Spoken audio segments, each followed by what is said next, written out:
Hi ಎಲ್ಲರಿಗೂ. ನಿನ್ನೆ ಅಷ್ಟೇ ನಾವು ಮೈಸೂರಿಗೆ ಅಭಿಮನ್ಯು ಆ್ಯಂಡ್ ಟೀಮ್ ಬಂದಿರೋದನ್ನ ನೋಡಿದ್ವಿ. ಹಾಗಾದ್ರೆ ಇವತ್ತು ಅಭಿಮನ್ಯು ಆ್ಯಂಡ್ ಟೀಮ್ ಏನ್ ಮಾಡ್ತಾ ಇದೆ ಆ ಬಗ್ಗೆ ಇಲ್ಲಿದೆ. ಒಂದಕ್ಕೊಂದು ಆನೆ ಆಟ ಆಡ್ತಾ, ಸ್ನಾನ ಮಾಡ್ತಾ ದಸರಾಗೆ ಸಜ್ಜಾಗ್ತಾ ಇರೋದಂತೂ ನಿಜ.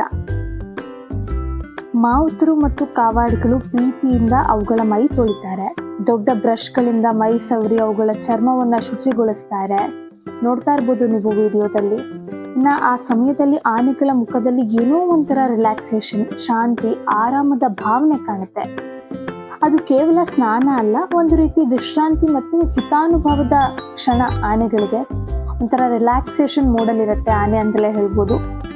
ಇನ್ನು ಆನೆಗಳ ಸೌಮ್ಯವಾದ ಕೂಗು ಎಲ್ಲವೂ ಒಟ್ಟಾಗಿ ಆ ಜಾಗಕ್ಕೆ ಒಂದು ವಿಶೇಷವಾದ ಸೌಂದರ್ಯವನ್ನ ತಂದುಕೊಡೋದಂತೂ ನಿಜ.